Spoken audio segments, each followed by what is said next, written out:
Aegon of Old Valyria. Aegon who was blood of the dragon.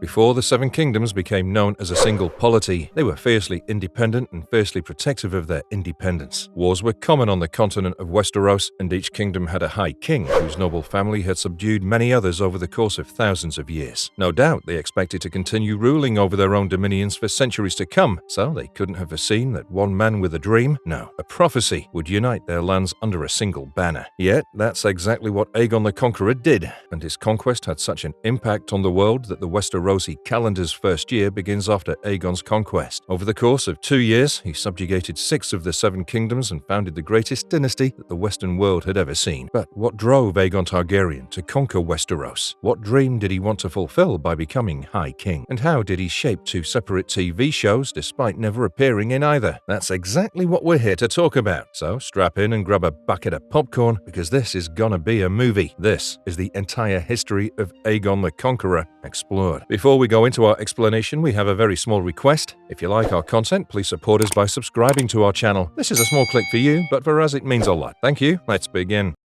Birth, ancestry, and formative years. Aegon's years on Dragonstone. Born on Dragonstone 27 years before his conquest, Aegon Targaryen hailed from the ancient and noble Targaryen family. The Targaryens were a family of dragon lords that originated from the fiery peninsula of Valyria. For thousands of years, the Valyrians had dominated the continent of Essos with their dragons, destroying the Giscardi Empire in 5 brutal wars, and subjugating the rest of Essos's western half just as brutally. Though they weren't considered to be the most powerful of dragon lords, the Targaryens were part of the freehold structure of governance, being one of 40 pure-blooded Valyrian families capable of riding dragons. For thousands of years, the Targaryens resided in the capital city of Valyria, where most of their holdings and treasures were located. But at 114 years BC, Aegon's ancestor Aenar Targaryen sold all his property in mainland Valyria, purchased their westernmost outpost in the Narrow Sea, and moved his entire family along with all their slaves, possessions, and dragons to said outpost. 12 years after that, the doom befell Valyria, and the Targaryens became the last family of dragon lords in the world. Dragonstone became the only stronghold in Planessos that had dragons to defend it, but for the most part, Aegon's ancestors remained peaceable with the West and the East. The Targaryens spent the century of blood filling up their coffers and expanding their bloodline. They formed close ties with the Celtigars of Claw Isle and the Velaryons of Driftmark, both families with Valyrian blood but no dragons. The Velaryons became especially close to the Targaryens, considering the proximity of Driftmark and Dragonstone, and eventually many of them married each other. In fact, Aegon the Conqueror's mother was from Driftmark, the Lady Valenna Velaryon. Aegon's mother was half a Targaryen herself, so there was no concern about diluting the blood of the dragon, if that's something you guys care about. 6 generations of Targaryens assisted the ships of House Celtigar and Velaryon with their dragons to establish a trading hub that was pretty much unbreakable. Aegon was to become the 7th Lord of Dragonstone when he came of age, and initially it seemed like that was what he was going to do. From a young age, he was steeped in the lore and legacy of his ancestors. Aegon's education was extensive. He was trained in the arts of war and governance, understanding the histories and cultures of both Valyria and Westeros. His father, Aeron, was said to have kept a maester at Dragonstone, and Aegon is said to have visited the citadel personally alongside his elder sister, Visenya. The siblings also visited the Arbor off the coast of Old Town and Lannisport, according to some accounts. Visenya was 2 years Aegon's elder. She was said to be fierce and martial, and she trained with Aegon since a young age. The siblings did most things together until they were joined by Rhaenys, and then 2 became 3. Since his youth, Aegon was expected to marry Visenya in accordance with Valyrian and Targaryen tradition. The Targaryens always married within the family to keep bloodlines pure, and Valyrians had a tradition of inheritance that didn't exclude women from the line of succession. In ancient Valyria, the eldest child of a dragon lord inherited their possessions, be it a boy or a girl. Visenya, being Lord Aeron Targaryen's eldest child, stood to inherit the throne of Dragonstone after her father's passing. Aegon needed to marry Visenya to secure his inheritance. For once 2 claimants were united, they ruled together. But Aegon didn't take one of his sisters to wife, he married both of them. Shortly before he launched his invasion of the 7 kingdoms, Aegon wedded both Visenya and Rhaenys, and people claim that he married the former out of duty and the latter out of love. Indeed, their dynamics is recorded in a world of ice and fire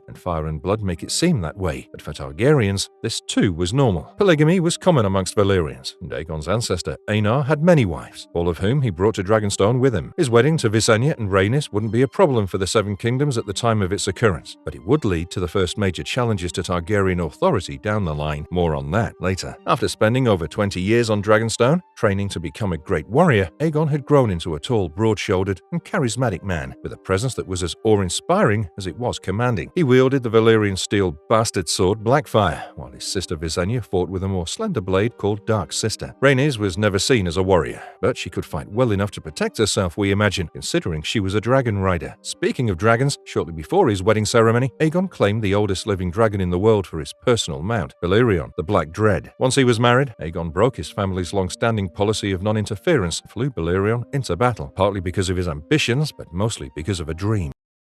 The dream of the dragon, Aegon Targaryen's prophecy that inspired his conquest. The seventh Lord of Dragonstone was a striking figure in his own right, no doubt. The Valyrians, for all their heinous blood magic and practice of slavery, were known to be exceedingly beautiful, to the point they felt ethereal. Aegon was the embodiment of what a Valyrian dragon lord looked like at the peak of the Freehold, but it was not just his Valyrian looks and ancestry that set the gears for war into motion. It was the prophetic dream he had, foretelling a great threat from the north and the need for a united realm. For many decades, fans of A Song of Ice and Fire speculated the reasons behind Aegon's conquest. The Targaryens had spent nearly a century at the mouth of the Blackwater Rush, and yet they'd never made an attempt to conquer it. 100 years is a very long time for them to have done that, as you'll see soon enough, and Aenar had more dragons than Aegon. When the Targaryen family arrived at Dragonstone, they had 5 dragons, with Balerion being the youngest and presumably the smallest. They could have realistically conquered the 7 kingdoms within Aenar's lifetime, so why didn't they do it? Well, the prevalent theory is the idea that the Valyrians avoided attacking Westeros because they knew their doom would emerge from the west. In a world of ice and fire, there's speculation that one of the reasons they didn't try to annex the 7 kingdoms was because their prophecies told them their empire would crumble because of Westeros, and that the gold of Casterly Rock would be involved in some way. It could be that this prophecy is what inspired Aegon's visit to Lannisport before launching his conquest. Perhaps he wanted to make sure there was nothing there that could cause his demise. But thanks to House of the Dragon, we now know that Aegon's conquest was actually motivated by a dragon dream, which is the other big speculative thread many top Thrones theorists have believed in for a while now. Turns out, like his ancestor Daenys the Dreamer, Aegon too dreamt about an apocalyptic event, but instead of dooming a specific civilization of people, it would lead to the death of all mankind. He saw the threat beyond the wall, the icy others approaching the lands of men,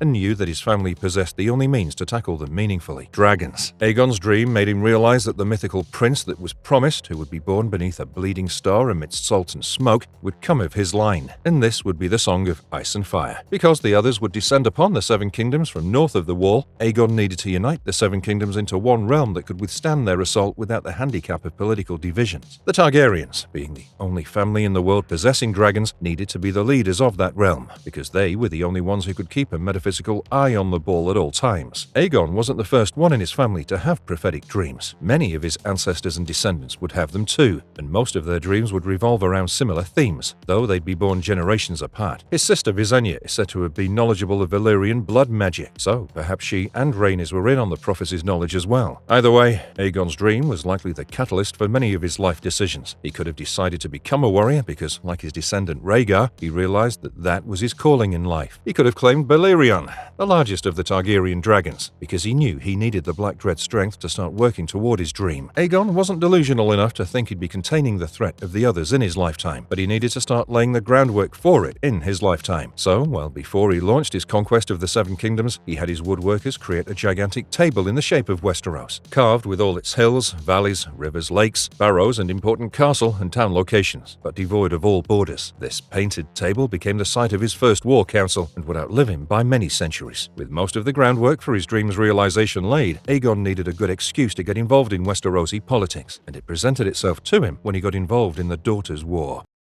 Prelude to Aegon's conquest, the Daughters' War, and the Storm King. Before Aegon's conquest, Westeros was a fragmented land with 7 major kingdoms that constantly warred with one another. The north was ruled by the Starks, an ancient family of honor and tradition. The Reach, fertile and bountiful, was held by the Gardeners, a house of great wealth and influence. The Westerlands, rich in gold, were under the Lannisters, famed for their wealth and cunning. The Vale, isolated and defensible, was controlled by the Arryns. The Riverlands were dominated by House Hoare, whose ironborn roots made them brutal overlords. boats. Additionally, the Ironborn conducted brutal raids along the coast of the Sunset Sea, sailing out of the Iron Islands and exacerbating the instability. Dorne, a hot and arid land, was ruled by the Martells, known for their fierce independence. Kings fought over territory, resources, and pride, leading to a cycle of bloodshed that weakened the continent on the whole. But it was the last of these 7 kingdoms that gave Aegon his first opening. The Stormlands, known for their fierce storms and even fiercer warriors, were ruled by House Durrandon, an ancient family that traced their lineage back to the Age of Heroes. The Durrandon king at Aegon's time, Argilac, was a fearsome warrior. In his youth, he repelled a Dornish invasion of the Stormlands, and in his manhood, he killed King Garskardner VII in the Battle of Summerfield. Argilac's military might was such that toward the end of the Century of Blood, he negotiated a deal with the Alliance against Volantis and marched a host into the disputed lands to stop the Tigers' attempt at retaking Myr. Argilac was the only Westerosi king who involved himself in the Daughters' War. No doubt, his victory in the disputed lands emboldened him, but history remembers him as Argilac the Arrogant, and there's good reason for that. The timeline of Argilac's involvement with the Alliance is unclear, as George R.R. Martin only states that it occurred shortly before the end of the Century of Blood. But we're going to go ahead and assume that it was before Aegon Targaryen joined the Alliance as well, because after his performance against the Volantines, Argilac reached out to him. The Lord of Dragonstone accepted an invitation from the Archon of Tyrosh and the Prince of Pentos, flying Balerion to the latter city. Once negotiations were completed, Aegon loosed the Black Dread upon a Volantine fleet bound for Lys. He did with one dragon what Argilac accomplished with an entire army. Following his intervention, the Tigers never regrouped well enough to recapture Lys. Once he returned to Dragonstone, Aegon received a message from Argilac with a curious proposition. The Storm King offered the Dragon Lord his daughter Argella's hand in marriage, and as a dowry, he offered all the lands between the eastern shore of the God's Eye Lake and the Narrow Sea, from the Trident to the mouth of the Blackwater Rush. With one wedding alliance, Aegon would have become the owner of a territory large enough to establish a kingdom, so naturally, he realized the offer was too good to be true. The dragon knew that the lands Argilac was offering him had once been under control of the Storm Kings, but for the last 3 generations, they'd belonged to House Hoare, along with the rest of the Riverlands. Aegon knew Argilac wanted to use him as a buffer between himself and King Harrenhal, and we can imagine the Storm King's offer amusing him as much as it insulted him. Aegon the Dragon responded by claiming he was already wed and had no need for a third wife. Instead, he offered the hand of his childhood companion, Orys Baratheon, and demanded lands closer to the mouth of the Blackwater, including Massey's Hook, which was Durrandon territory. Though the 7 kingdoms had never tried the patience of the Targaryens, they did keep up with developments within their family, and King Argilac had heard through the grapevine that Orys was actually Aegon's bastard brother. Being the lawful ruler of one of the oldest kingdoms in all of Westeros, he was deeply offended by Aegon's counter-proposal, and responded how an arrogant man would. He had the hands of Aegon's messenger cut and returned to him in a box, with a note that said these were the only hands he was likely to receive from him. In response, Aegon called his loyal supporters to Dragonstone, which included Durrandon vassals Bar Emmon and Massey. Being inhabitants of the only part of mainland Westeros that was close to Dragonstone, the Bar Emmons and the Masseys had developed closer ties with the Targaryens than their own overlords. Their combined history of resisting Stormlander rule could also have had a role in this decision, as the Masseys were once kings of Massey's Hook, and the Durrandons subdued them harshly. After 6 days of taking counsel with his supporters, a cloud of ravens burst forth from Dragonstone, bringing a message to every High King and Petty Lord in the 7 kingdoms. Aegon Targaryen declared his intentions to conquer them all and unite them under the House of the Dragon. Those who ceded to his authority would be confirmed in their lands and title. Those who resisted would be destroyed with dragonfire. Aegon must have anticipated that his involvement in the Daughters' War would prick Argilac's ego and drive him to do such a thing, and if he didn't, he played the biggest blinder when it comes to political reasons for conquering. Recall that Westeros is not a place where the right to conquest alone makes a man king. There are many other factors to it, all of which Aegon was now going to bring into play. With his bannermen in position and his fleet ready for invasion, Aegon Targaryen set sail from Dragonstone to kick off his legendary conquest. The Conqueror's arrival, Aegon's landing, and first test. In 2 BC, Aegon made his first move, landing at the mouth of the Blackwater Rush with his sisters, dragons, and all of his bannermen. This site would later become the city of King's Landing, named after Aegon's arrival in the 7 kingdoms. The choice of location was strategic, as the Blackwater Rush lies in the middle of continental Westeros. It offers a central point for launching further campaigns and controlling the major river routes that flow inland toward the Riverlands, Stormlands, Westerlands, and the Reach. Aegon's supporters included the Bar Emmons and Masseys, like we mentioned in the previous section. They were joined by the Celtigars from Claw Isle and the Velaryons of Driftmark, who provided the ships for Aegon's fleet. At the time of his landing, Aegon had less than 1,600 men at his command, according to Queen Selyse Florent in A Storm of Swords. That number may be a few hundred soldiers short, but Aegon had only 4 noble houses on his side, and none with large standing armies. 1,600 men were enough to siege a castle, and barely enough to take out a small town, but certainly nowhere close to being enough to take over a kingdom. But that didn't matter.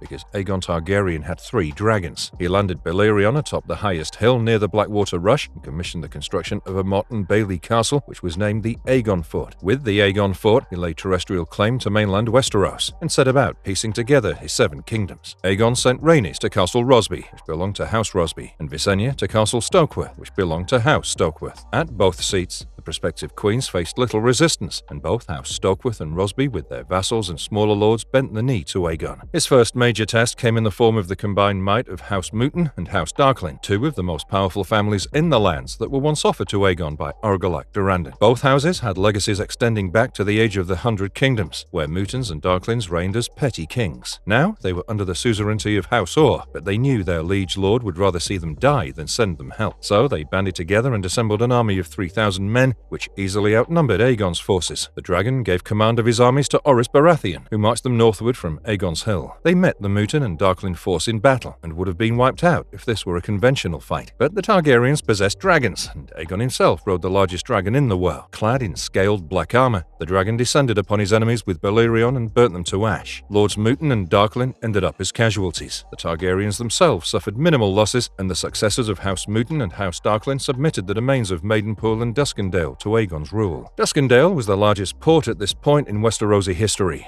so Visenya claimed its riches to fill up the royal treasury. Aegon also accepted the submissions of a dozen other castles and houses, including House Hayford of Hayford, House Buckwell of Antlers, House Staunton of Rook's Rest, House Sunglass of Sweetport Sound, amongst others, on his way back to the Aegon Fort. Once he reached his seat, he commanded his new vassals to assemble at his seat, where a ceremony was held to make his claim on Westeros official. The Targaryen family had a long lineage and history dating back to the days of old Valyria, but Valyrians never did anything as ostentatious as putting up flashy banners associated with their families and wearing their heraldry everywhere they went. They were dragon lords, and their natural looks, wealth, and dragons were enough to mark them as being different from the rest. But once Aegon realized he needed to conquer Westeros to combat the threat from his dreams, he also realized that his family traditions needed to change. The 7 Kingdoms had gone through all 3 of its settlement waves by the time he turned his gaze westward. The first men, the Andals and the Rhoynar, had a few shared customs that showcased their legitimacy as rulers. The most important of these were a house's sigil and their family words. These 2 things were important signifiers of one's nobility, so when Aegon was planning his conquest, he took these factors into account. In fact, his decision to marry Visenya and Rhaenys could have been motivated by the fact that in Westeros, female inheritance wasn't much of a thing, except in Dorne. Aegon knew the way he presented himself would be what would make or break his conquest, because using dragons to win wars was easy, but using them to create an empire whilst not coming off as a bloody tyrant was a difficult tightrope to walk. He needed to make the 7 Kingdoms think he was one of them, so at his first coronation, he unveiled his family standard and house words. The 3-headed red dragon on a field of black was first seen as Visenya placed a crown made of rubies and Valyrian steel upon her brother's head, declaring him the High King of Westeros and shield of his people. Fire and blood became the words of the newly born House Targaryen, and with a proper kingdom and armies under his command, Aegon took to the field once again. He divided his forces into 3 units. The first unit was sent to Gulltown to invade the Vale of Arryn. When Aegon made his intentions to conquer the 7 Kingdoms known, Queen Regent Shara Arryn responded by sending him a portrait of herself and offering her own hand in marriage. Shara had been ruling as regent for her son Ronald following his father's death, and a wedding alliance between the 2 rulers would ensure a bloodless annexation of the Vale. But like Argalac, Shara too had high demands, which included lands east of the Mountains of the Moon, between the Bloody Gate and the Green Fork. She also wanted Aegon to name her son Ronald as his heir, but the dragon refused both terms. Instead, he sent his fleet, led by his master of ships and Lord Admiral Daemon Velaryon, to invade the Vale by sea. He must have known that forcing his way through the Bloody Gate was suicide, but if his forces took Gulltown, he'd cripple the Vale's economy by cutting off its only access to the city. Aegon sent his sister wife Visenya to accompany Daemon on this mission. The second unit comprised of the bulk of his standing armies, which was dispatched south of the Blackwater to subdue the power of House Durrandon and Storm's End. Argalac had sent Aegon the mutilated hands of his messenger when he countered his wedding proposal, so he sent his hand of the king, Orys Baratheon, to take care of the Durrandon problem. With the main Targaryen army flew Queen Rhaenys atop Meraxes as backup and aerial scout. The third and final unit of Aegon's new army headed northeast from the Aegon Fort, marching beyond Rosby toward the God's Eye and the seat of House Hoare, Harrenhal.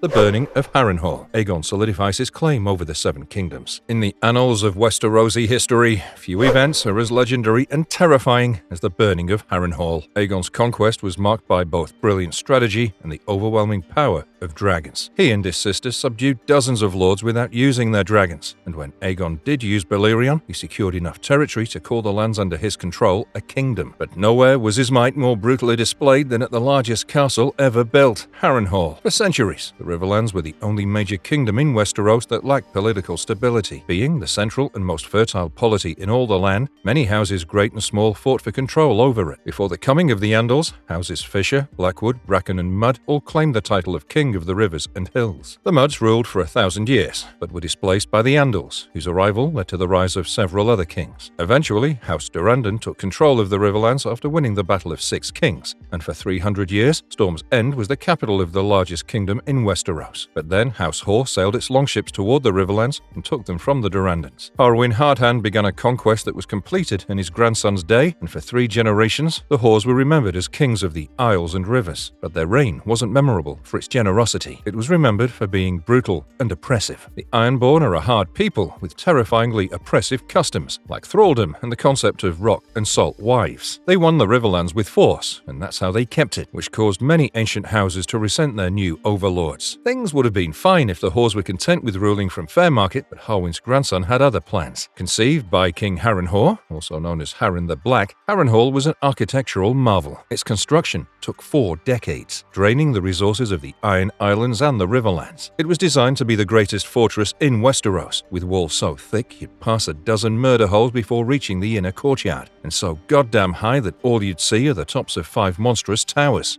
These towers were so high that they were believed to be unbreachable, and all of Harrenhal's rooms were fit for housing giants, not men. The Great Hall of Harrenhal housed 100 hearths. And if you've never seen how big a hearth can be, just Google it, and you'll understand the sheer scale of this thing. But Harren the Black's tyranny was as monumental as his castle. His reign was marked by cruelty and oppression, and his subjects suffered under his harsh rule. He beggared the Riverlands and the Isles to create his monstrosity, and had prisoners from the former kingdom worked to death as laborers. His 40-plus-year reign was so awful for his subjects that by the time the Targaryens started looking westward, a rebellion was all but inevitable. The day Harrenhal's construction was completed, Aegon Targaryen landed on the shores of Westeros, beginning his campaign to unify the 7 kingdoms. This marked the beginning of the end for House Hoare. Aegon's use of dragons in battle was a game-changer. Many lords had heard of his victory over the Mutons and Darklings and were eager to bend the knee to him. But Harren the Black, confident in the strength of Harrenhal, refused to submit. He sent his Ironborn to meet Aegon in battle, while his household set itself up in his new seat thinking it would live there forever. Little did he know that his occupation of the castle wouldn't even last half a year. Harren's forces first encountered Aegon's army on the southern shores of the God's Eye. The Targaryens were able to secure a decisive victory in the Battle of the Reeds, driving back their Ironborn enemies. But as they were recuperating, 2 of Harren's sons used longships and muffled oars to cross the God's Eye and ambush Aegon's forces at night. This massacre, called the Wailing Willows, saw hundreds of Targaryen men get butchered before the Hoares melted into the night. But Aegon got a measure of revenge when Balerion descended upon the attackers, killing 2 of Harren's sons. He led the rest of his army northward along the shores of the God's Eye, because on the other side of the lake is where Harren erected his folly. The siege of Harrenhal began when Aegon approached the massive castle and was joined by many rebelling river lords that were tired of Harren's tyranny. When their king called his banners, they refused his call and marched to join up with Aegon instead, under the leadership of Lord Edmund Tully. Mallisters, Blackwoods, Vances, Pipers, Strongs, Brackens, Freys, and many other native river houses replaced Aegon's lost soldiers from the Wailing Willows and swelled his ranks into becoming a proper army. Recognizing its strategic and symbolic importance, Aegon knew that taking Harrenhal would send a powerful message to the remaining kingdoms. The initial stages of the siege saw Aegon's forces surrounding the castle, cutting off supplies and demanding surrender. Harren the Black, however, was defiant. Believing his castle to be invulnerable, he scoffed at Aegon's demands. And he wasn't just being arrogant either. Harrenhal was nigh impossible to subdue with a conventional siege. Its walls were so high that scorpions looked like insects, and there wasn't a ladder or siege tower in the world big enough to scale them. Battering rams would be useless, because even if an army forced its way past the main gate, it'd be riddled to death with fire and oil and arrows from the dozens of murder holes within the gatehouse. The castle itself was positioned well enough to last a year-long siege. Inside the thick, impregnable walls of his monstrosity, Harren and his sons felt secure, surrounded by the immense stone structures they believed could withstand any assault. 1,000,000 men could have attacked Harrenhal, and 1,000,000 men would have been thrown back, but Aegon Targaryen had something no other man in the world possessed a dragon. Understanding the futility of a prolonged siege against such formidable defenses, Aegon sought to resolve matters through a parley. He demanded that Harren surrender the castle and swear fealty to him. If he did this, he and his family would be allowed to return to the Iron Islands safely, and he'd be confirmed as the Lord of the Isles. Aegon pointed out the numbers of his army, which outmatched Harren's own, and encouraged him to think about what a siege would really do to him. Harren, in his arrogance, refused, claiming what was outside of his walls was of no concern to him. Harrenhal was built precisely to withstand many times its own numbers. Aegon pointed out that none of its walls were high enough to keep out a dragon, but Harren dismissed him by saying he built in stone, and that stone doesn't melt. With Harren's defiance sealed, Aegon informed him that when the sun set, his line would end, and that's exactly what he ended up doing. As the sun set on that fateful day, Aegon Targaryen mounted Balerion the Black Dread. The skies darkened as the great dragon took flight. Witnesses described the moment as the very embodiment of doom approaching. Balerion rose into the night sky until he was nothing more than a speck bathed in moonlight. Then he descended into Harrenhal's inner courtyard with blinding speed and unleashed a torrent of dragonfire upon Harren's pride. Fire doesn't burn stone because regular fire isn't hot enough to reach those temperatures. Dragonfire was different. The Valyrians used the flames of their dragons to twist stone into 1,000 different shapes and sizes, which was evidenced by the architecture of Dragonstone. Harren was clearly unaware of this fact, so when he closed his gates to Aegon's army, he built his own trap. The stone of Harrenhal might not be flammable, but the wood that erected its beams and were a part of its fences, the livestock that were penned behind those fences, and the people in the castle itself, well, all those things he didn't take into account. The immense heat from Balerion's black breath turned stone to slag and obliterated everything in its path. Aegon's Riverlord allies could only watch in awe and fear as the once proud towers of Harrenhal cracked open, became twisted, and blackened like 5 candles. Harren the Black and his sons perished in the inferno, their screams echoing through the night. The tower of their demise forever remembered as Kingspire Tower. Harrenhal, built to withstand any human assault, was no match for the wrath of a dragon. In the immediate aftermath, the sheer devastation left the remaining lords in shock. The once great Harrenhal was now a smoking ruin, and Aegon's message was clear. Resistance was futile. Survivors spoke of the horror they witnessed, and the news about the burning of Harrenhal quickly spread throughout the 7 kingdoms. The psychological impact on the Riverlords, who were already on Aegon's side, was profound, no doubt. Any thoughts of betraying the Dragon King melted from their minds like the tops of Black Harren's towers. Many quickly swore fealty to Aegon, and he named Lord Edmund Tully the Lord Paramount of the Trident for being the first great Riverlord to come to his side. The burning of Harrenhal solidified Aegon's power. It demonstrated the devastating potential of dragonfire and cemented his reputation as an unstoppable force. Harrenhal itself became a symbol of hubris and a reminder of the cost of defying the Targaryens. Over time, it earned a reputation as a cursed place. Its ruins stand as a grim reminder of Aegon's conquest, and many believe it to be haunted by the spirits of those who perished in the flames till this day. The castle's history of misfortune and death added to its dark legacy. In the end, the burning of Harrenhal was more than just a battle. It was a turning point that reshaped the political landscape of Westeros. Aegon the Conqueror's wrath left an indelible mark on history, and the ruins of Harrenhal stand as a testament to his legacy, as well as a warning of what happens when you mess with the House of the Dragon.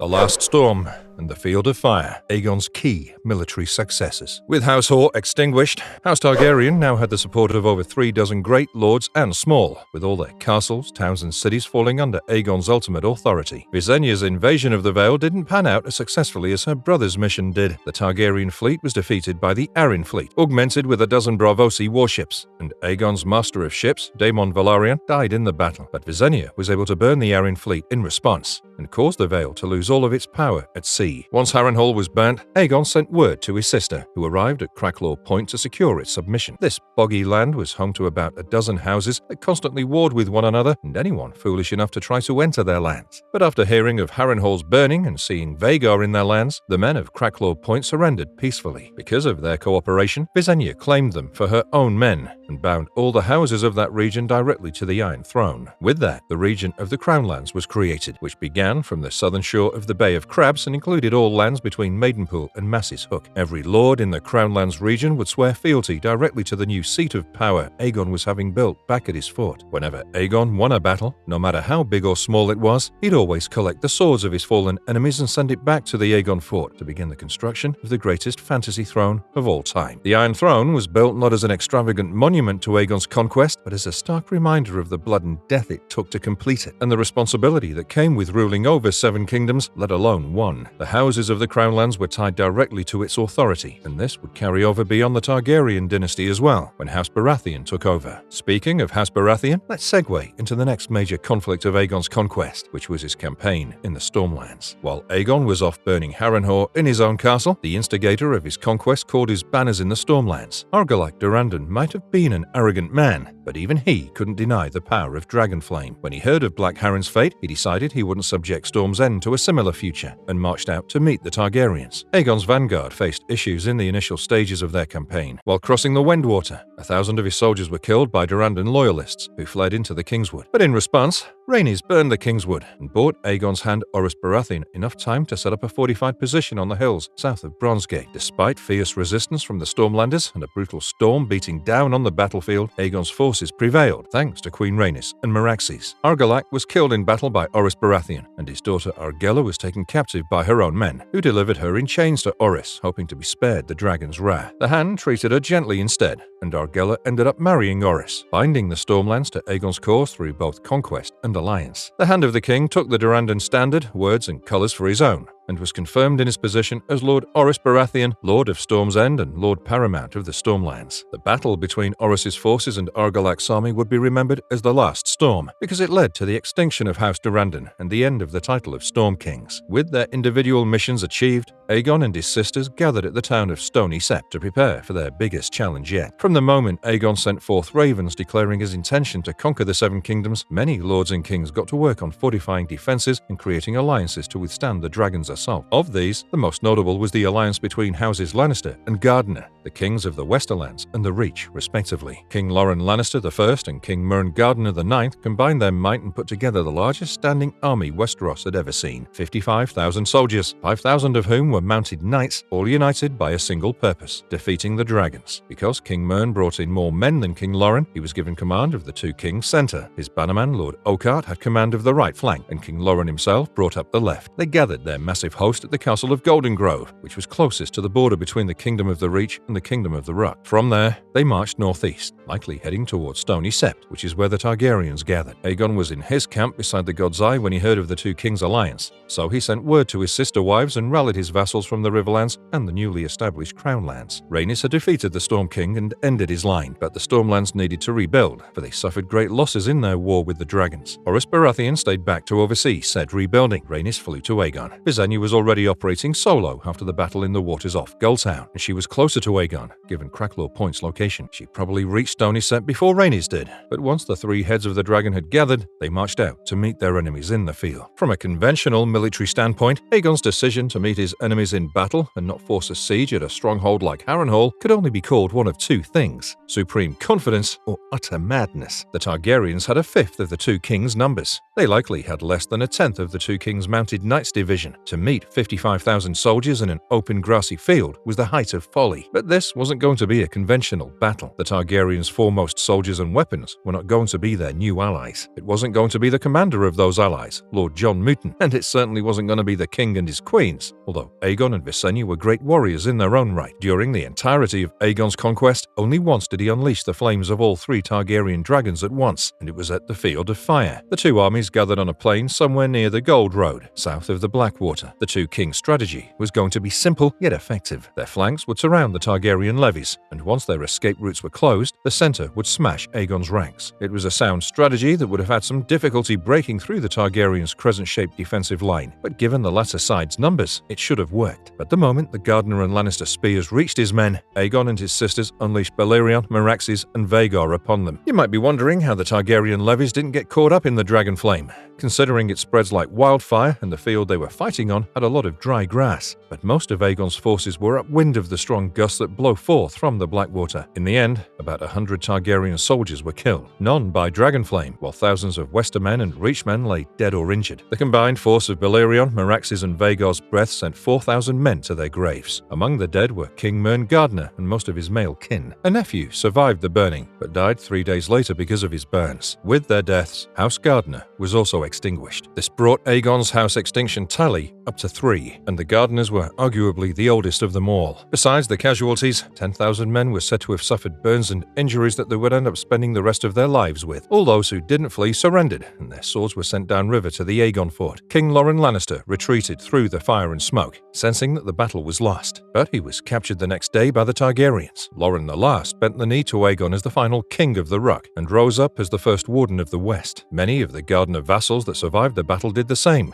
and the Field of Fire would become the final battle in the first phase of the Wars of the Conquest. The Gardener dynasty was effectively gone, but their men still held the castle of Highgarden, and there were other strongholds in the Reach that resisted Aegon's presence, like the Arbor, the seat of House Redwyne. He marched on Highgarden first, but instead of facing a protected siege, he was met with open gates. Since the coming of the Andals, House Tyrell had been serving as high stewards to the kings of Highgarden, and after the death of Mern and all his male kin, the defense of the castle fell into their hands. Aegon likely expected opposition, but when Harlan Tyrell yielded Highgarden to him without battle, he raised him to become its lord, as well as the Lord Paramount of the Manda and the Warden of the South. Many old houses from the Reach, like the Florence and the Peaks, protested this elevation of up-jumped stewards to high lordship, but their protests fell on deaf ears, for Aegon was a man of mirth and mercy, and whenever someone yielded to his authority without question, he was to reward them. It's also possible that Aegon found Harlan the most capable of all the Reach lords he'd met up until that point, because the Tyrells weren't just stewards. The man that established the noble house was an Andal adventurer called Alistair Tyrell. Alistair became a sworn sword of King Gawain Gardner V after impressing him in a tourney, and the Tyrells have produced some of the finest knights the Reach has ever seen. Eventually, they were granted peerage, and House Tyrell became high stewards of Highgarden. They intermarried with some gardeners to introduce the lineage of Garth the Green into their bloodlines, and besides that, they'd been critical in the Reach's politics since their elevation. Many Tyrells have been extremely influential in Westerosi politics well before Olenna and Marjorie came along, with one of them serving as regent to Garland Gardner VI, and another, a man called Osmond Tyrell, being key to putting down a civil war in the Reach. Aegon's decision to name Harlan Warden of the South was a controversial one, but it was consistent with his established pattern, and the Tyrells proved more than capable of handling their new office. The Field of Fire ended up becoming a legend that endured Aegon's lifetime and that of several of his descendants. Had he been a man with a regular army, he'd have no hope against the two kings and their massive host. His dragon's flames put him a cut above all else in great fashion, burning thousands and leading to the submission of two major kingdoms. The North, the Vale, and Old Town submissions, Aegon's victory and coronation. After securing the submission of Highgarden, Aegon intended to continue marching west toward the oldest city in Westeros, Old Town. House Hightower were High Kings before the Gardeners consolidated their position in the Reach. Some say they came to Westeros even before the first men, but that's something we can't go into right now. The Hightowers have had a rather self-preservationist approach to diplomacy when you look at their recorded history. They entered the Kingdom of the Reach not through conquest, but by marriage, which allowed them to keep all their lands and wealth intact. When the Andals came, they chose to intermarry with them as well, and it had the same effect that marrying the Gardeners did. Old Town was already home to the Citadel, the largest center of knowledge and learning in all of Westeros. But with the arrival of the Andals, it also became the center of the faith of the Seven. The Hightowers constructed the Starry Sept, which served as the seat of the High Septon for centuries. The High Septon is basically the Pope, so Old Town is kinda like Martin's version of Alexandria and the Vatican combined by the time Aegon declares his intentions. At the start of the Conquest, Lord Manfred Hightower chose to listen to the High Septon instead of his own liege lord. When Aegon landed,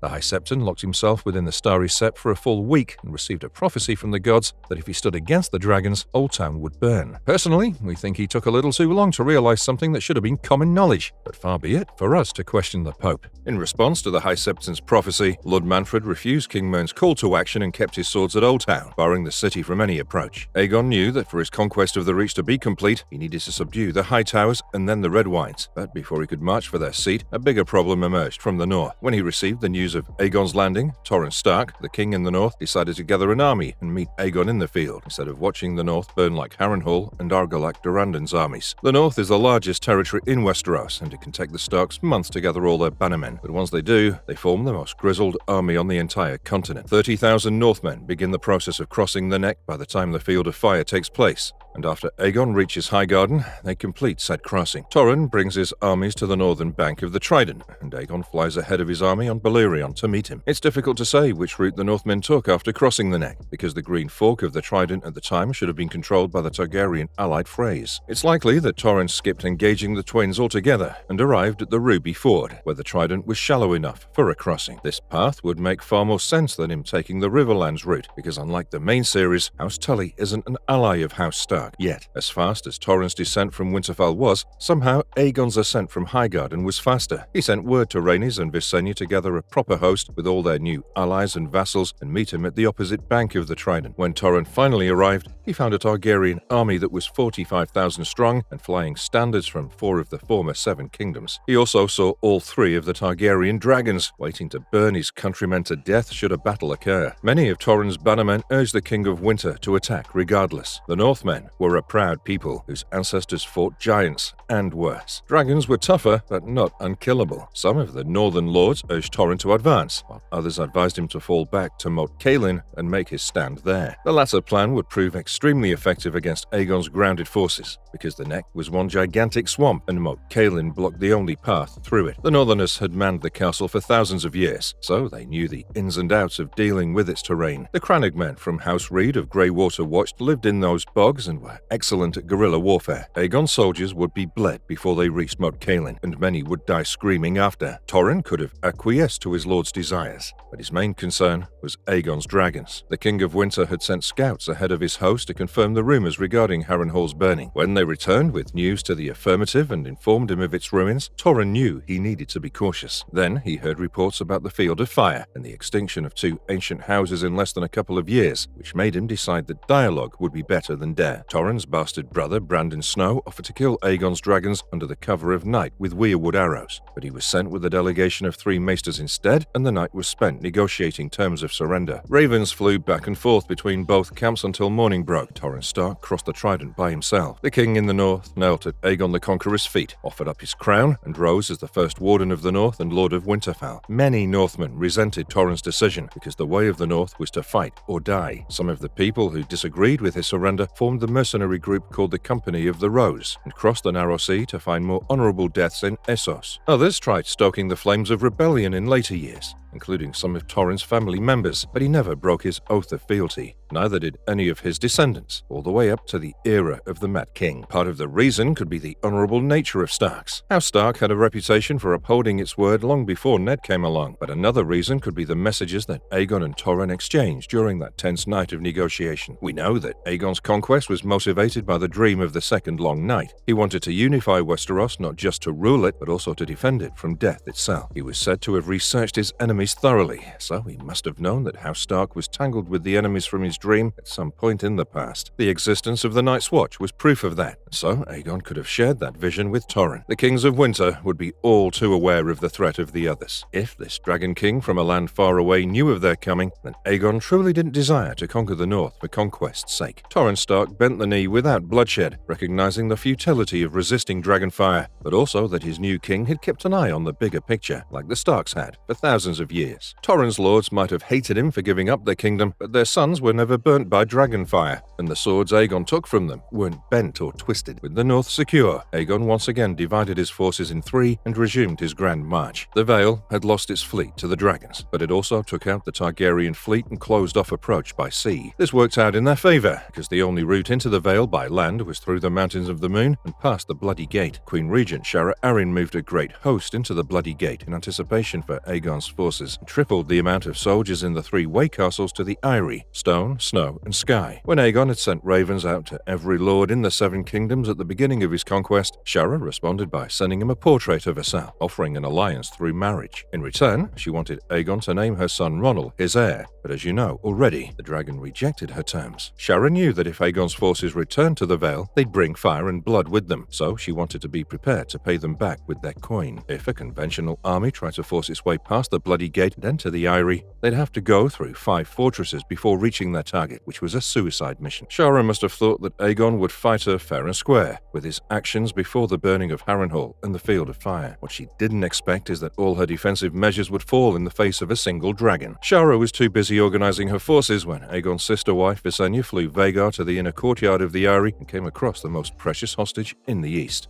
Ronald Arryn. The Eyrie was the smallest of the Great House's castles, but it could still hold up to 500 men in its 7 slender towers and great halls and courtyards. However, none of these men would have been useful in the face of a dragon, especially when its rider had taken their king hostage. When Shara arrived at the Eyrie, she found Ronald in Visenya's lap. asking for a ride on the dragon, and she knew she'd already been defeated. Visenya took the king for 3 laps around the giant's lats. When they landed, Ronald Arryn became the Lord of the Eyrie and Warden of the East. Thus did Aegon secure the Vale of Arryn without further bloodshed. He sent his other sister wife Rhaenys past the Red Mountains into the Sands of Dawn, but she returned empty-handed. We'll get into why that was the case in just a moment, but for now, let's go back to the Conqueror himself. Aegon took his great army and returned to the goal he had before Torrhen crossed the neck, conquering Old Town. He went all the way back across the Mander with his 45,000 soldiers and hundreds of lords, and arrived at the oldest city in Westeros to find its gates thrown open to him. Lord Manfred Hightower personally yielded Old Town and his sword to Aegon, and thus was his conquest of the Reach completed. Once Old Town fell, the Red Wines weren't too far behind the Hightowers in bending the knee. Aegon spent 3 days in the city, liaising with representatives of the Citadel and the Faith, and on the 4th, he was crowned by the High Septon himself. Aegon's first coronation had been witnessed by only a handful of Westerosi lords. Hundreds were at hand now, and tens of thousands of people were out in the streets, waiting for him to present himself as the first High King of the 7 Kingdoms. Aegon's first coronation saw him take the title of High King of all Westeros and the shield of his people. When the High Septon crowned him, he proclaimed him King of the Andals, the Rhoynar and the First Men, Lord of the 7 Kingdoms and Protector of the Realm. These titles would become the traditional royal titles of the Targaryen dynasty. Following his coronation,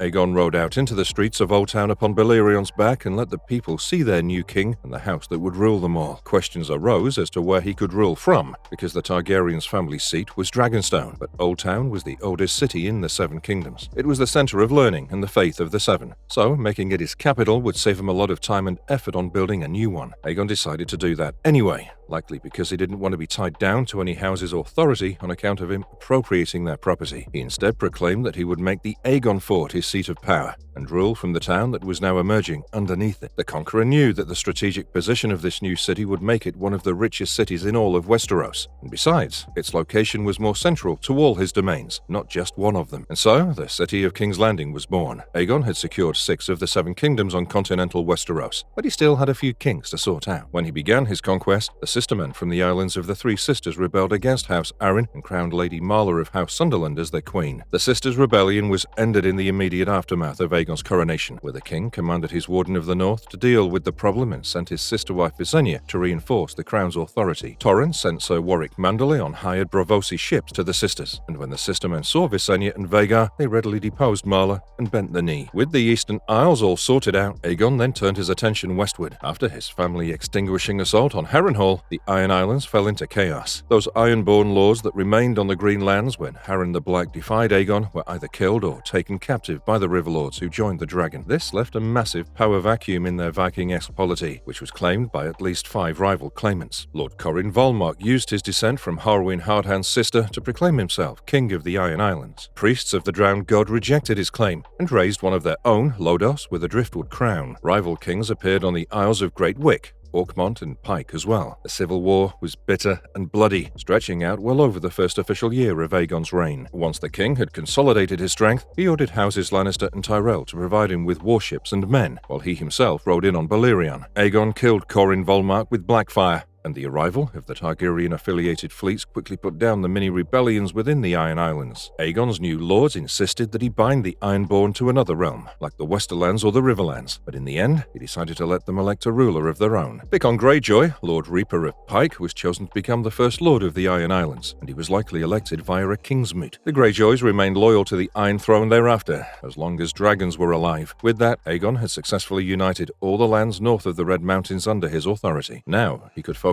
all his attention on the kingdom that escaped his grasp, Dorne.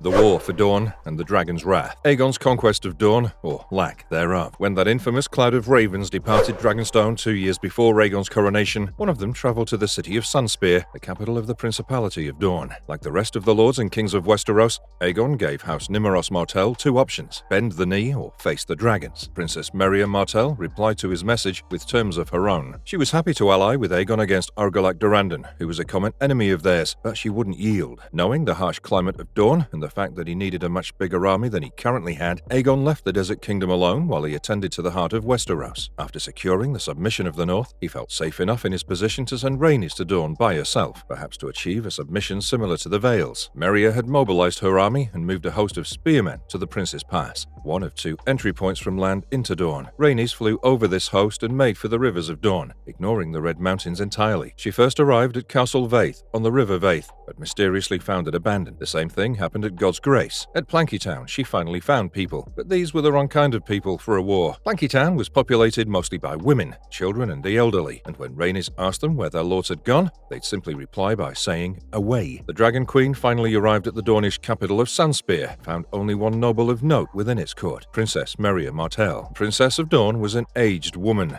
80 years of age, fat and blind. Meria was called the Yellow Toad of Dorne by her rival Argilag, and like a toad, Meria displayed unparalleled tenacity in her encounter with Rhaenys. She informed the Dragon Queen that she would neither fight her nor bend the knee to her. Dorne had no king, and she told Rhaenys to remind her brother of that. Rhaenys replied by threatening to return with dragons and fire and blood, but Meria remained defiant. She told the Dragon Queen the Martell words were unbowed, unbent, unbroken, and she resolved to prove their worth. The Targaryens were not welcome in Dorne, and should Rhaenys return, must be at her own peril. This feels like an unnecessarily hostile reaction to what could have been a peaceful integration into the Seven Kingdoms. Dorne's armies weren't so large as to deter dragons. Their forces were comparable to the North in the Vales. The reason they didn't submit to Aegon and his queens was 1, because they knew how to counter the dragons, and 2, they remembered. House Martell's full form is House Nymeros Martell, with the Nymeros coming from Princess Nymeria, the last Rhoynar queen. Nymeria came to Dorne when her people were rooted out from the Rhoyne by the Dragon Lords of Valyria, and the Rhoynar had never forgotten that. Though many centuries had passed since their settling in the Dornish desert, the memory of those 300 dragons that the Freehold loosed upon their mother remained fresh in their minds, and as part of House Martell and the Principality of Dorne, they devised newer, better methods of countering their civilization's destroyers. The Dornish of the Conquest era knew that facing dragons in open battle was pointless, because they would never win. The Rhoynar used water magic, and even that wasn't enough to keep Valyria in check. Being dispossessed of magic and living in a desert sort of takes away the potential for erecting any spiritual bulwarks that the Dornish could have. Their only option was to use the resources and land available to them, and this is where the Rhoynar's lessons bore fruit. When Aegon set his sights on Westeros, he aimed to consolidate power and create a cohesive realm that could stand strong against external threats and internal strife. Dorne, with its strategic location and distinct culture, was essential to this vision. Located in the southernmost part of Westeros, Dorne's control would ensure the Targaryens had a unified kingdom stretching from the Wall to the Summer Sea, securing their rule over all the lands in between. The political and strategic importance of Dorne can't be overstated. Its control would provide a critical defensive buffer against any potential invasions from Essos and some crucial trade routes. The Stepstones were just off the coast of Sunspear, and they were the key to connecting the eastern and western worlds, especially when it came to trade in the Narrow Sea. Additionally, Dorne's unique martial culture presented both a challenge and an opportunity for Aegon. For his allies, they'd be indispensable, but as enemies, they were unbreakable. Dorne's harsh desert climate, rugged terrain, and fiercely independent people posed significant challenges to a conventional military campaign. Unlike other kingdoms, Dorne's geography favored guerrilla tactics and made traditional conquest exceedingly difficult. Perhaps it was this knowledge that made Aegon use diplomacy as his first weapon in the conquest of Dorne. Starting in the 3rd year after his coronation at Old Town, the dragon started a correspondence with Sunspear to see if Dorne would agree to join the Seven Kingdoms peacefully. An entire year was spent trying to come to an agreement that could prevent bloodshed, because now that he was king of Westeros, Aegon needed to show that he could be as merciful as he could be destructive. A great king only chooses violence as his final option, and Aegon had proven that with his judicious use of dragons. Only 4 times did Balerion, Meraxes, and Vaegor loose their flames during the Wars of the Conquest. That is, until they were faced by the Dornish. Once he realized that diplomacy was going to get him nowhere, the Conqueror called his banners and invaded Dorne in 4 AC. Aegon's first attempts to subdue the Sandy Kingdom were marked by traditional military campaigns. He believed that the might of his dragons and his disciplined armies could overpower any resistance, but he would only use the former when necessary. The invasion of the Iron Islands had been the first act of cooperation between Aegon and his new vassals, but it was no true war. Aegon's victory was overwhelming, and after nearly 2 years of bloody infighting, the Ironborn welcomed the Targaryen forces. When Aegon gave them the right to choose their own ruler instead of binding them to another realm, he won their loyalty as well, but he would find no such easy conquest in Dorne. The invasion of Dorne was the first time that the new armies of the Seven Kingdoms were put to the test. Aegon mobilized the Reach and the Stormlands for his first major offensive as king. Both kingdoms had a long and bloody history with the Dornish, and the Marcher Lords were highly experienced in battling their enemies beyond the Red Mountains. The Dragon King carefully selected those he knew were familiar with his enemies to prepare his invading force. 30,000 men came together under the leadership of Lord Harlan Tyrell, Lord Oris Baratheon, and King Aegon himself. Yet, despite initial successes, the Targaryens quickly realized that Dorne's resistance was unlike anything they'd faced before. After gathering his forces, Aegon divided them into 2 units and started his his invasion by land. He took charge of the Crown Lands and Reach forces and led them into the Prince's Pass. This mountain pass was a vital route into Dorne, and the only proper one that had ever been built. The Targaryens launched a major offensive here, hoping to break through the Dornish defenses. The Prince's Pass was formerly known as the Wide Way for its spacious paths, and it was only a short distance from the borders of the Stormlands and the Reach. But the Dornish, under the command of House Fowler, used the terrain to their advantage, launching hit-and-run attacks on Aegon's ranks, retreating before the Targaryens could respond with their dragons. House Fowler's seat, Skyreach, was carved into the Red Mountains on the southern end of the Prince's Pass, but when Aegon stormed the castle, he found it abandoned. He claimed it all the same, declaring victory and stationing a small garrison before moving on to the next target. The Targaryens had already suffered massive losses because of Dornish ambushes. Aegon was intent on completing his conquest. His passage through the Prince's Pass, however bloody, was far easier than what his other army was going through. The Stormlander unit, under the command of Hand of the King Orys Baratheon, was to enter the Bone Way, a treacherous mountain path in the easternmost half of the Red Mountains. The Bone Way was far narrower than the Prince's Pass, and at places was so steep that the Dornish had carved steps onto it. Orys led 1,000 knights into its pathway nonetheless, and being unfamiliar with the terrain and its guerrilla defenders, he doomed most of them. Orys's men were ambushed by House Will as soon as they hit the Bone Way, and when they reached a bridge that would get them across the River Will, they ended up getting surrounded. The Will of Will, lord of his house and primary defender of the Bone Way on the Stormlander side, took Orys and a dozen or so of his lordly bannermen captive, slaughtering the rest of his knights. The Hand of the King would be held with impunity by the Dornish for 3 years, striking the first major blow to Aegon's invasion. The king himself wasn't faring any better in his advance. The Dornish resistance, characterized by hit-and-run tactics and a deep understanding of their harsh desert terrain, frustrated Aegon's forces. The Dornish employed scorched earth strategies, denying the Targaryens resources and making it difficult for them to hold captured territories. After entering the sands of Dorne,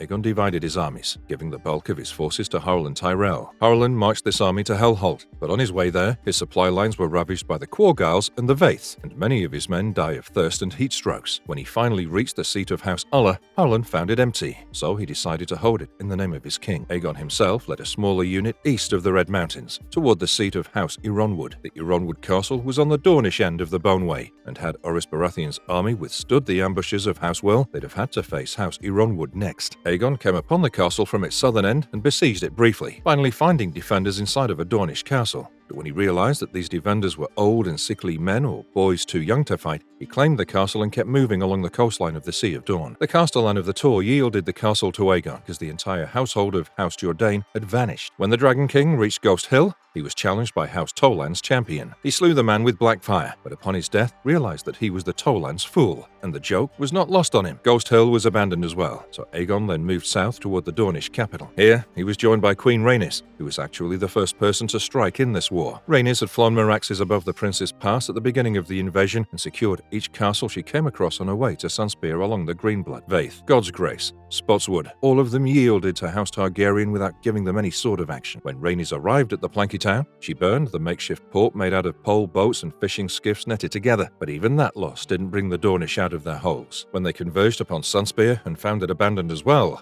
Aegon and Rhaenys planted the banner of House Targaryen and declared the conquest of Dorne to be complete. Their declaration was witnessed by the remnants of Maria's court, and this finally made Aegon's title as king make sense. The High Septon had proclaimed him King of the Andals, the Rhoynar and the First Men at the Starry Sept, but he'd only conquered 2 of those tribes of men. The capture of Sunspear, the Rhoynar were now subdued as well. Technically speaking, Aegon and Rhaenys were right in declaring victory. Every castle they came across either yielded to them or gave in with little to no resistance. The entire point of invading kingdoms was capturing fortresses and extending one's territory to include their new borders. Aegon and Rhaenys had captured a good 2/3 of the 16 named fortresses in Dorne, and so they felt secure in their authority as its new rulers to divide all its lands. They named new castellans and stewards for each castle and land they'd captured and stationed garrisons in all of them. Lord John Rosby, the first Westerosi lord to bend the knee to Aegon, was rewarded for his loyalty by being named Castellan of Sunspear and Warden of the Sands. He was to rule Dorne in the king's name, dispense the king's justice, and uphold the king's peace. Lord Rosby would be reinforced by Harwell and Tyrell, whose garrison had established itself at Hellholt by this point. Aegon and Rhaenys returned to King's Landing with the rest of their host, and while they felt victorious, it was clear that the campaign in Dorne was more of a stalemate. Throughout these early campaigns, the Dornish strategy was clear: avoid direct confrontation with the dragons and instead focus on guerrilla tactics. They would strike quickly, inflict damage, and then disappear into the desert or the mountains, making it difficult for the Targaryens to retaliate effectively. They abandoned abandoned their fortresses and melted into the desert, not because they were cowards, but because they were waiting for the most opportune moment. No sooner had Aegon reached his capital that the Dornish retaliated. Men loyal to House Martell came forth from Sunspear's Shadow City, where they'd been hiding themselves, and quickly recaptured the fortress. Lord John Rosby was bound hand and foot and thrown into the Spear Tower by Princess Maria as well. The defenestration of Sunspear was the first in a series of events that marked the Dornish retaliation, the Targaryen transgression. All the Dornish lords that had gone into hiding at the sight of the dragons came out and took their fortresses back. The castellans and stewards Aegon had installed were tortured, and the garrisons were put to death. When Harlan Tyrell heard of the Warden of the Sands' death, he marched forth from Hellholt with his host. His aim was to capture Vaith first and keep going eastward till he reached Sunspear, but he never made it to his first destination. Harlan Tyrell and his entire army disappeared in the Red Sands of Dorne, presumably ambushed and assassinated by Dornish guerrilla warriors. Aegon didn't react to these losses immediately because he had more other pressing concerns at hand. Rhaenys became pregnant a year after their return from Dorne, and Aegon's first son and heir, Aenys, was born in 7 AC. That same year, progress was made with regards to securing the release of the Stormlords that had been captured by the will of Will. The Dornish demanded exorbitant ransoms for their captives,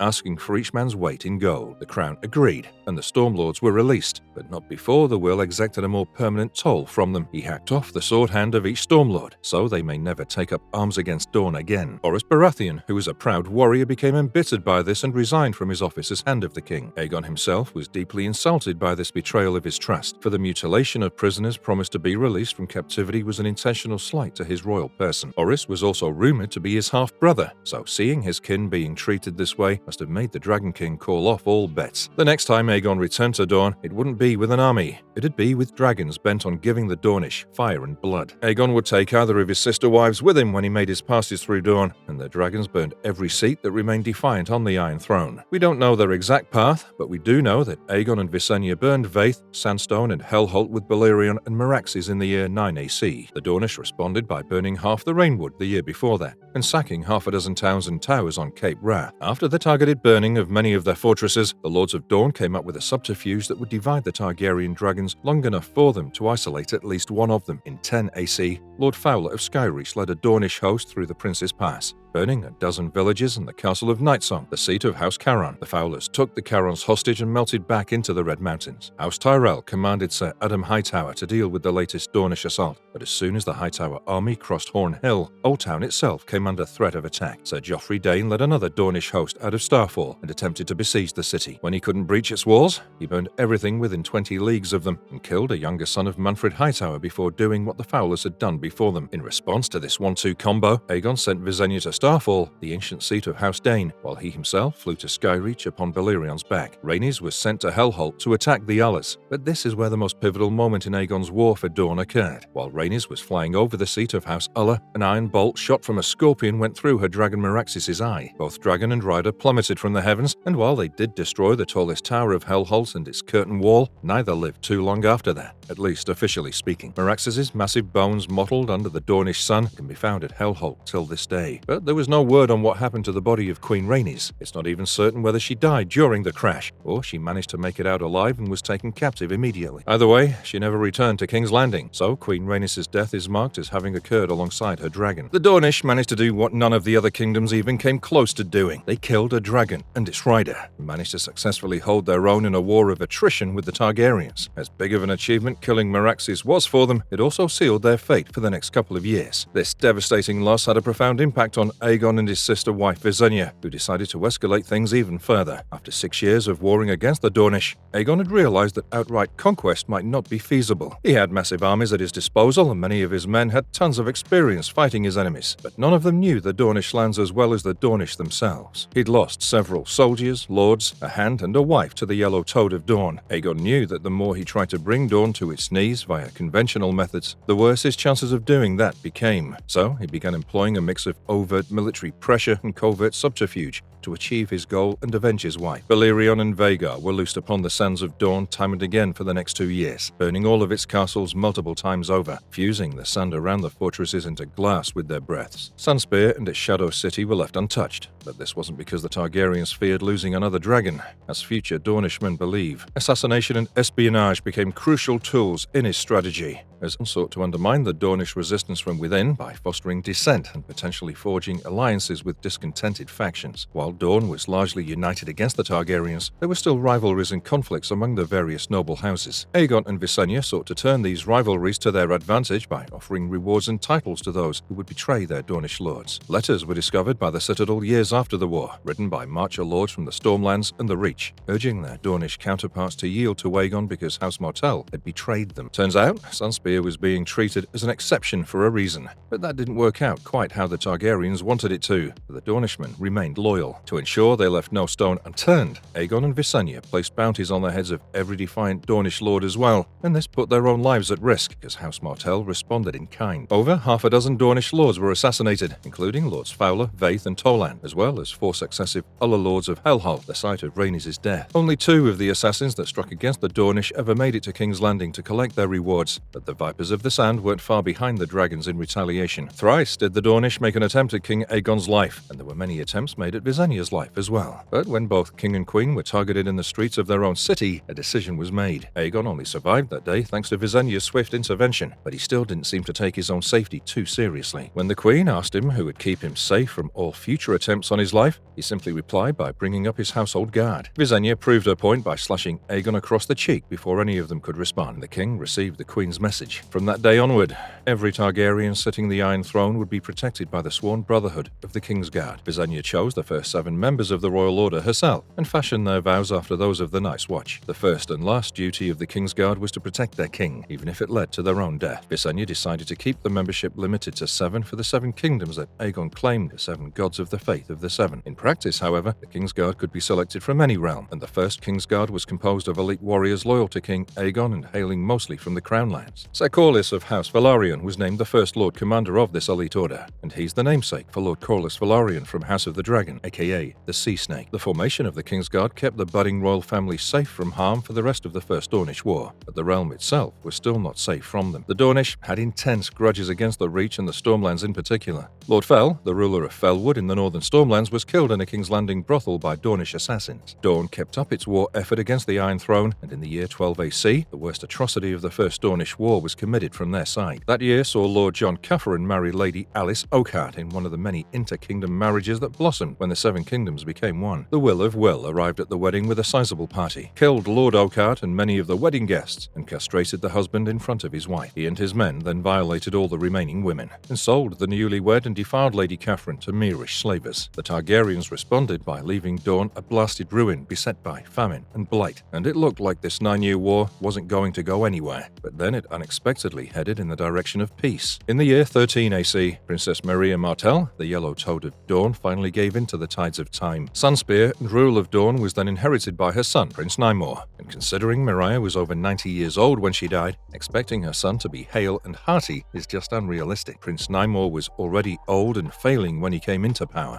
and unlike his mother, he desired peace. The impact of the war had been devastating for his kingdom. Dornish farmlands were burned, livestock were slaughtered, and trade routes were disrupted. The people of Dorne had to rely on their resourcefulness and the support of their fellow Dornish to survive. The scorched earth tactics, while effective, left many regions desolate and impoverished. The war also took a psychological toll, as the constant threat of dragonfire and Targaryen invasions created a climate of fear and uncertainty. The constant threat of Targaryen attacks forced the Dornish to live in a state of perpetual readiness. Nymor knew the Martell words were unbowed, unbent, unbroken, but he could also foretell the doom of his people if he kept up the guerrilla warfare any longer, and so he sent out a delegation to King's Landing with terms that would see Dorne retain its independence as an equal. The Peace of Sunspear was negotiated between Aegon and Princess Doreah Martell, the daughter and heir of Prince Nymor and granddaughter of Princess Maria. Doreah travelled to King's Landing with an escort, a letter from her father, and the skull of Rhaenys' dragon, Meraxes. The negotiations were tense and fraught with mistrust, as the mere sight of the Dornish delegation sent Aegon's closest advisors like Visenya and Orys into a black rage. The king refused to act against them, however, but they were a peace delegation, and he wouldn't be setting a good precedent for the future if he didn't uphold the king's peace. Doreah proclaimed to the court of King's Landing that her father wanted peace, but he wouldn't submit to the Iron Throne for it. Aegon was about to refuse her when she handed him Nymore's letter. What happened next can only be explained by Aegon himself, and he's long since been cremated. It's said that as the king read the letter, he clutched the handrests of the Iron Throne so hard that his hand started bleeding. He burnt the letter, mounted Balerion, and departed for Dragonstone at once. When he returned the next morning, Aegon agreed to Prince Nymore's terms, and thus the Peace of Sunspear was concluded. To this day, many speculate what the contents of the letter could have been. Some claim it was a simple plea that touched Aegon's heart. Others insist it was a list of all those lords and noble knights who had lost their lives during the war. Some believe it said that Queen Rhaenys survived her fall at Hellholt, but was being kept captive in extreme torment, and the Dornish promised to end her suffering if Aegon agreed to end the war. Others suspect the letter stated that Nymore was willing to spend all of Dorne's gold to hire the faceless men of Braavos to assassinate Aegon's young son and heir, Aenys, if Aegon didn't sign the peace. Certain septons even suggest that the missive was ensorcelled. If you ask us, the most likely of these speculations is the one related to Rhaenys' fate, and also the fact that the Dornish had basically avenged their ancestors with the First Dornish War. Centuries before the First Dornish War, Aegon's Valyrian ancestors had destroyed Prince Nymore's ancestors during the two Spice Wars. Hundreds of thousands of Rhoynar died when the Dragonlords descended upon them with their dragons. Nymore's namesake, Nymeria, had to wander the known world for many years before settling for the deserts of Dorne, but she never forgot what the Valyrians did to her people. The words of House Nymeros Martell are unbowed,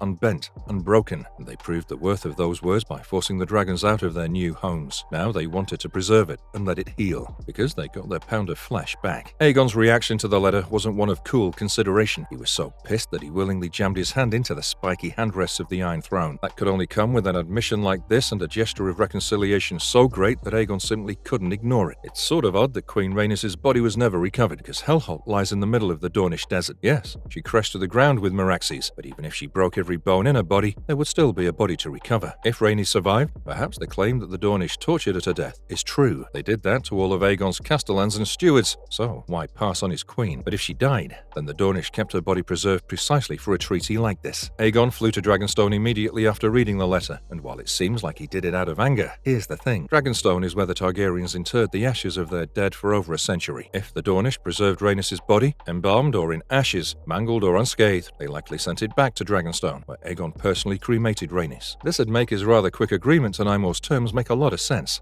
unless he really did threaten to hire the faceless men. But that seems unlikely, considering the economic crisis that Dorne was sure to suffer in light of the utter devastation the Targaryens had left behind. As part of the agreement, Aegon recognized the sovereignty of Dorne and agreed to withdraw his forces. In return, Dorne acknowledged the Targaryen rule over the rest of Westeros and agreed to maintain peaceful relations. This agreement allowed Dorne to retain its unique customs, laws, and governance, whilst establishing friendly relations with the Iron Throne. The unique status of Dorne set a precedent for future relations and highlighted the pragmatic side of Aegon's rule. It showed that even the mightiest conquerors must sometimes resort to diplomacy and compromise. The prolonged conflict exacted a heavy toll on both sides. But if we're being completely honest here, Aegon's campaign in Dorne was a complete failure. For the Targaryens, the cost was immense. The loss of Rhaenys Targaryen and Meraxes was a severe blow, both strategically and emotionally. The constant warfare drained their resources and tested the limits of their military might. Despite their formidable power, the Targaryens found themselves locked in a war of attrition that seemed to have no end. The Dornish, under Princess Maria Martell, used guerrilla tactics and the harsh terrain to resist, leading to a costly and prolonged conflict that ended without clear victory. The effective resistance of Dorne can be attributed to several key factors. First and foremost, the geography of Dorne played a crucial role. The harsh deserts, rugged mountains, and vast distances made it difficult for the Targaryens to maintain supply lines and control the territory. The Dornish people, accustomed to their environment, excelled in guerrilla warfare, using the terrain to their advantage. Princess Maria Martell's leadership was instrumental in unifying Dorne against the Targaryen threat. Her strategic acumen and unyielding spirit inspired the Dornish lords and common folk alike to resist the invaders. The cultural and political unity in Dorne, fostered by a shared sense of identity and purpose, strengthened their resolve. Unlike other kingdoms which had their own internal divisions, Dorne presented a united front. Dorne's resilience was also due to its decentralized structure. Unlike other parts of Westeros, which had clear hierarchies and centralized power, Dorne was a collection of semi-independent lordships and principalities. This made it difficult for the Targaryens to achieve a decisive victory, as there was no single point of failure. Even if one castle or lordship fell, others would continue the fight. The Dornish also had a strong tradition of independence and pride.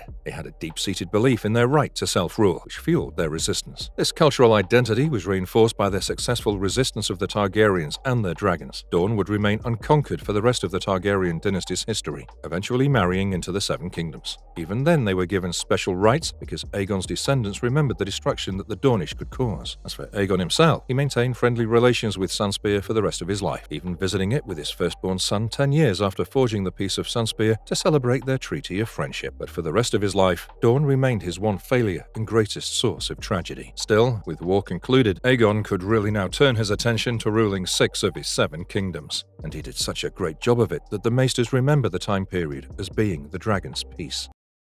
Promise, progress, and progeny, King's Landing and the Dragon's Peace. Diplomacy was going to be as crucial as military might for a man to rule 6 kingdoms as their High King. Aegon Targaryen was well aware of that. This is why, when he commanded the creation of the Iron Throne, he wanted it to be forged in such a way that the man who sat upon it would never rest easy. Aegon knew that the responsibility of a king was a harsh one, especially when you throw a doomsday prophecy into the mix. He wanted his successors to truly understand what it took to build this empire, and his throne was a constant reminder of the price. It was also an intimidating and uncomfortable seat, built with the swords of his fallen enemies, and soon became a symbol of the power of House Targaryen and what happens when you mess with it. Aegon's dragons, especially Balerion, also played a pivotal role in serving said reminder to people. The psychological impact of dragons, combined with their destructive power, made them unmatched in battle. They could incinerate entire armies and fortresses, instill fear and ensuring swift victories. So long as the House of the Dragon actually had dragons, the kings that gave up their crowns to them had no hope of escaping their grasp. Even the Ironborn, the most rebellious of the Westerosi, understood that. With much of Westeros under his control by the second year of his reign, Aegon started ruling his realm from King's Landing, built at the site of his initial landing. Like we mentioned earlier on in this video, its strategic location made it ideal for governance and trade. By the year 10 AC, King's Landing had already reached the size of a city. Aegon ruled over his budding capital from the Aegon Fort, and his reign was marked by a pragmatic approach. The first law that he enacted soon after this ascension was that of the King's Peace. The dragon allowed the former kings and lords of Westeros to keep their lands, titles, rights, and customs, reducing resistance and fostering loyalty. All vassals, knights, and commoners were to take their disputes to their liege lords,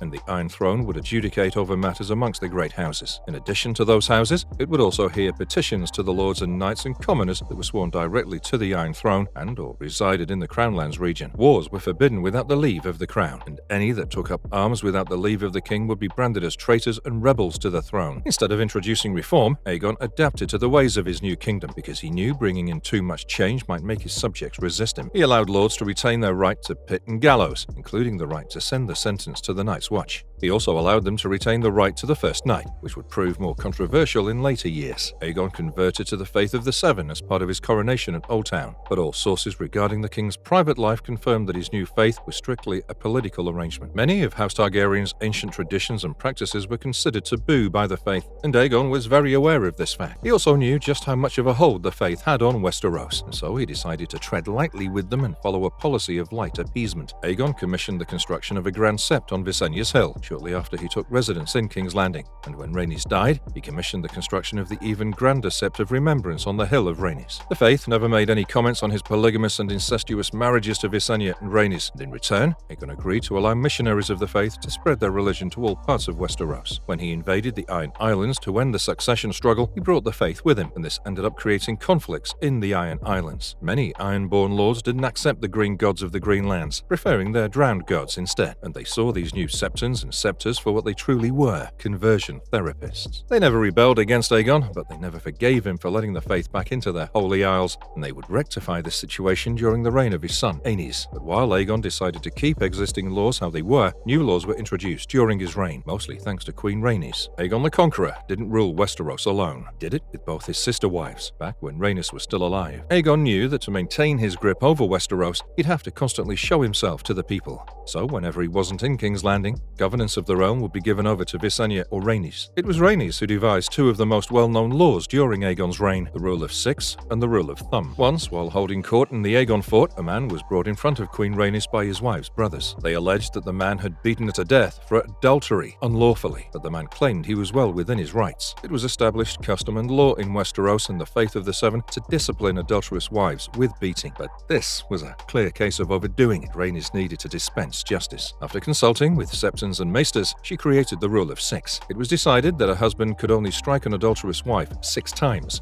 For the 7th time would be for the stranger, who represented death. Since this man had struck his wife 94 times over the legal limit, he was sentenced to receiving as many strikes from his dead wife's brothers. Thereafter, this practice became common law in Westeros and was remembered as the rule of 6. Rhaenys also created an affiliated law called the rule of thumb, which stated that any device used in the disciplining of a spouse could only be as big as the husband's thumb. If you guys are thinking, wow, Rhaenys sounds like a really cool queen right now, then you're right. Much of Aegon's political triumphs were thanks to Rhaenys. His second queen knew that Aegon's new realm needed to be held together with new alliances, and so she set about creating marriage pacts between far-flung houses as a means of bringing them all together. Lord Torrhen Stark agreed to marry his daughter to Lord Ronald Arryn of the Eyrie, only after much protest, according to reports from the Citadel, which could only have gotten there thanks to his maester. The marriage between Lord Catherine and Lady Oakheart could have been a part of this tradition that the Queen began early in Aegon's reign, well before she passed away. It's said that Aegon married Visenya out of duty and Rhaenys out of love, and the truth of that statement started to emerge as more and more people occupied the Aegon fort. It was noted that the king visited Rhaenys 10 nights for every one night he spent with Visenya, and the fact that Rhaenys gave him his first son, despite him marrying both of his sisters at the same time,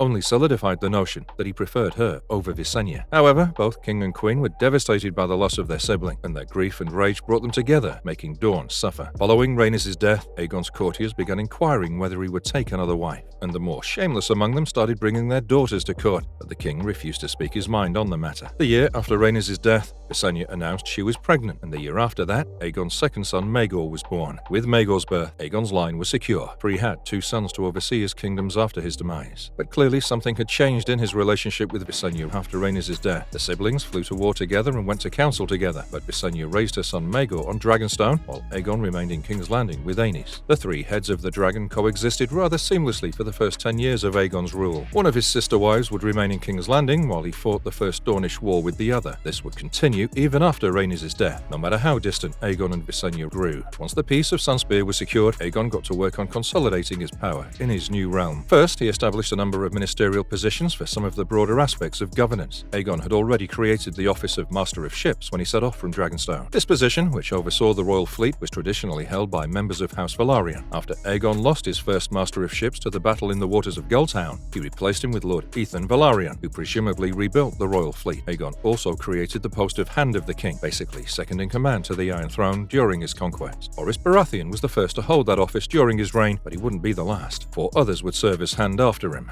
with the longest tenure belonging to Sir Osmond Strong, who counselled Aegon for 20 years. Osmond was also involved in the first fortification project that Aegon undertook in his lifetime, the erection of the walls of King's Landing. At first, the Targaryens left their city without walls, but they believed their dragons would be defense enough. To be fair, their logic was unassailable. Their main stronghold, the Aegon fort, was at the top of the highest hill in the region. Their enemies would have to cross through a maze of alleys and hovels to get to its base. By that time, they'd likely be toast already. But when Aegon heard that pirates had sacked Tall Trees Town in the year 19 AC, he wisened up and got to work on creating massive walls for his city. Tall Trees Town was said to be guarded by massive trees so large that they couldn't be felled, so if it got sacked, King's Landing was nothing. Construction of its walls was overseen by Sir Osmond and Grand Maester Gawain. It took 6 years to complete the walls and 7 gates of King's Landing, but once they were done, the city became much more defensible. The dragon had predicted that his capital would become larger than Old Town, and 25 years into his reign, it was already the 3rd largest city in Westeros. After taking the Iron Throne, Aegon created the offices of Master of Coin as well as Master of Laws, to oversee financial and legal matters respectively. Lord Crispian Celtigar became his first Master of Coin, and Lord Tristan Massey his first Master of Laws. Aegon had always had maesters around him since he was a boy at Dragonstone, but after becoming king, he felt he needed the wisdom of an archmaester by his side at all times. Thus he created the office of Grand Maester and allowed the Citadel to choose one of their own to serve as the primary man of learning to the realm. The Conclave sent him Archmaester Olidar,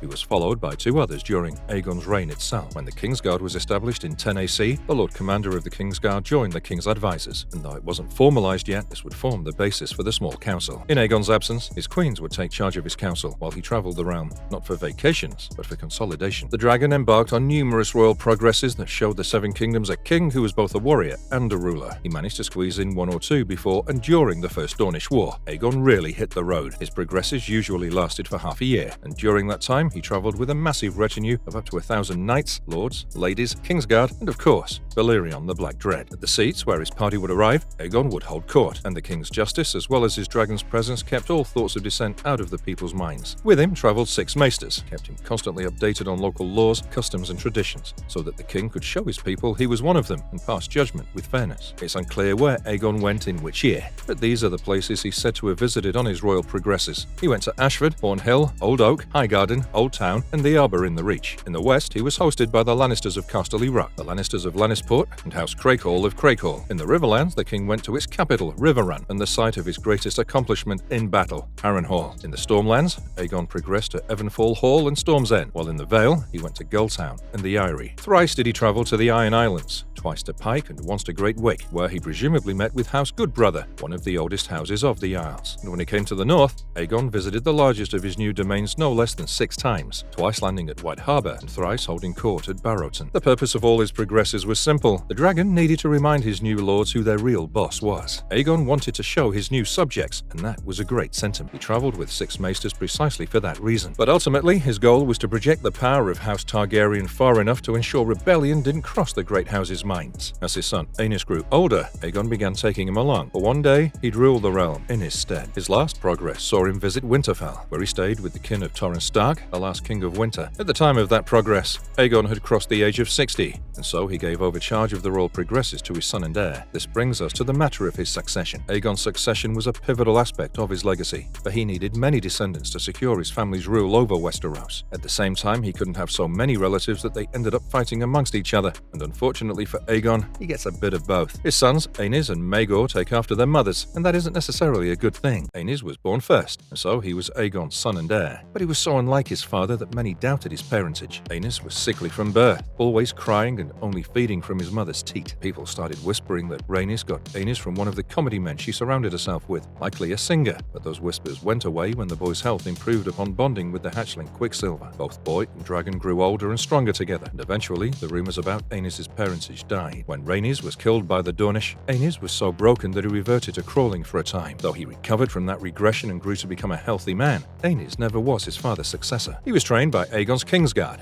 yet he was described as being an adequate fighter. Aegon let Aenys train with Blackfire from time to time, but by all accounts, the boy was not martial by nature. He preferred to keep his wardrobe updated with the latest silks, gemstones, and precious metals, and he was a lover of entertainment. Aenys would grant his patronage to singers, mummers, and mimes, and was said to have a high, sweet voice himself. Definitely got his love for music from his mother, because Rhaenys was said to be a lover of song as well. But Aenys never really proved himself in the field like Aegon did, and his status as heir, while official and traditional, was not deserved in the eyes of many. Chief among them was Aegon's own wife, who preferred her own son over the weak and dithering Aenys. Prince Maegor was the exact opposite of his half-brother. Large, strapping, and with a penchant for violence, Visenya's son was a warrior without peer. He held his first sword at 8, was trained by the legendary Gawain Corbray, and was already unhorsing grown knights in the lists by the time he became a teenager. At 13, he received Dark Sister from his mother as a name day present, and at 16, King Aegon personally knighted his own son. At the time, Prince Maegor was the youngest knight in the realm, and he continued to prove his worth as a warrior by serving his father's council. In the years 29 and 30 AC, Maegor sailed with Aegon's master of ships, Ethan Velaryon, and his hand, Sir Osmond, to the Stepstones, to clear them of the threat of pirate king Sargosso San. The Stepstones were crucial for trade across the Narrow Sea, and Maegor directly alleviated the troubles of the crown by participating in these campaigns. He also slew the Giant of the Trident a year later, with the Robber Knight's death only serving to make Maegor seem like the more capable son. While Aegon never altered the plans for his succession, it became evident to everyone with eyes that his wife Visenya wanted her son on the Iron Throne. Perhaps that's why he separated himself from her entirely in his final years. But we're getting ahead of ourselves. The births of Aenys and Maegor secured Aegon's succession, but if the Targaryen dynasty were to thrive, Aegon's sons needed sons of their own. Aenys passed this test with flying colours. Since Aegon had no daughters, his son couldn't follow the ancient Targaryen tradition of incest. Instead, he followed in his grandsire's footsteps, as Aegon betrothed his son to the Lady Alyssa Velaryon. Aegon's mother had been a Velaryon as well, and though Aenys and Alyssa's marriage was purely political, it achieved its purpose and then some. Aenys had 6 children with Alyssa, 5 of whom grew up to be healthy babes, and 3 of whom were boys. With 3 grandsons, Aegon's throne was secure for at least 3 generations through his line with Rhaenys, but his line with Visenya would fare a lot worse in that regard. When Aenys' firstborn child, called Rhaena, came into the world, Maegor was 12 years old. His mother wanted to marry the 2 relatives to join the 2 branches of her house,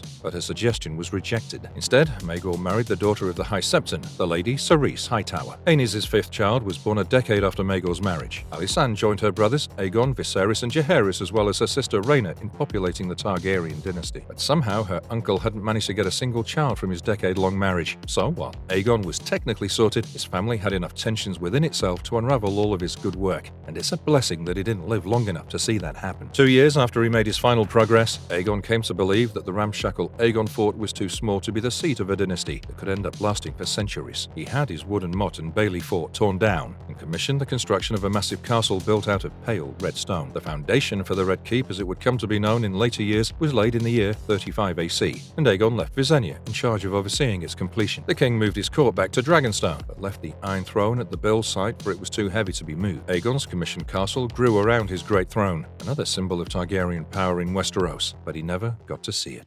The dragon's death and legacy. Aegon's last 2 years as king were spent being a doting grandfather. He'd always administered his realm in conjunction with his sister wife Visenya, but he no longer needed to micromanage things, for his son Aenys was old enough to rule in his own right. Aegon had already given charge of his royal progresses to him, and soon enough he would do the same for the realm. He also had a strong council of advisors who would guide his son capably, even if Aenys couldn't. The crown had coffers filled with gold, thanks to King's Landing becoming the third largest port in Westeros. And for the most part, all the alliances Aegon and his wives had forged were holding up. Aegon Targaryen had done literally everything possible to ensure that the threat of the White Walkers was dealt with capably, and he could finally retire peace, or so he must have thought. The Conqueror died 37 years after his coronation, while regaling his grandsons Aegon and Viserys with the tales of his conquest from a stroke. The realm mourned the loss of its first king, and his successors faced the daunting task of maintaining the unity and stability he'd achieved. He was 63 years of age, and 37 of those he'd spent as king of the Seven Kingdoms. He'd conquered from the Wall to the Red Mountains and established the largest polity the Western world has ever seen. The dragon was cremated on Dragonstone, and his sister wife Visenya returned to their birthplace for his funeral. A dragon Vhagar supplied the flames for Aegon's pyre, and Blackfire was burnt with him, but being Valyrian steel, the sword remained unharmed. Besides, it was retrieved from the Conqueror's pyre by his son Maegor. The last 24 years of Aegon's reign were dubbed the Dragon's Peace. But that peace only existed as long as he himself was alive. Many of his lords and vassals wished to return to the days of old, when there were 7 kingdoms, and yet others saw the incestuous Targaryens as abominations.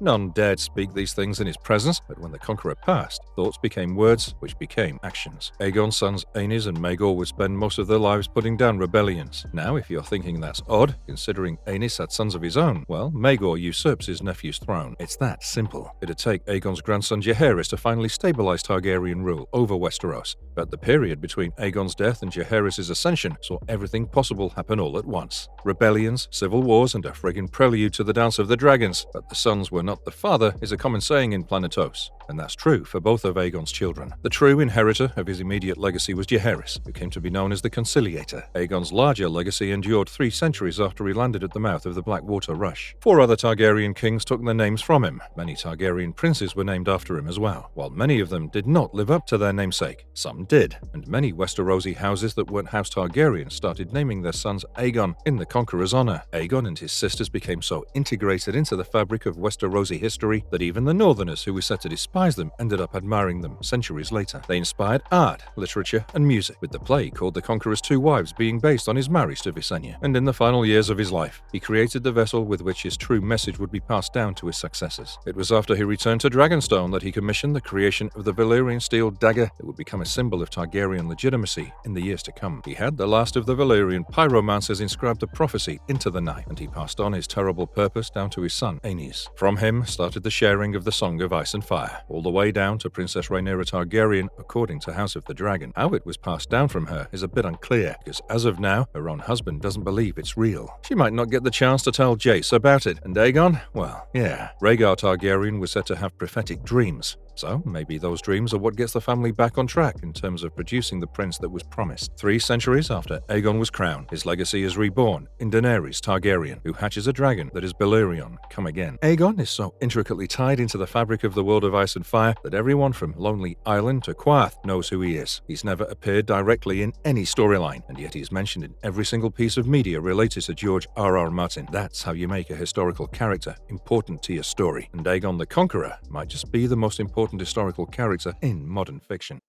Marvelous verdict. From his prophetic dream and early days in Dragonstone to his sweeping conquest and enduring legacy, Aegon the Conqueror's story is one of ambition, unification, and prophecy. Aegon's significance in Westerosi history can't be overstated. He reshaped the continent and left an indelible mark that history remembers to this day. If you enjoyed this deep dive into the life of Aegon the Conqueror, don't forget to like, comment, and subscribe for more captivating history lessons from Westeros. Check out our other videos on the Targaryen dynasty and the Seven Kingdoms. And remember, history is written in fire and blood. We'll see you guys next time. And if you liked our content, don't forget to leave a like and subscribe to us if you haven't already. Have a good one and be safe. Thanks, everyone.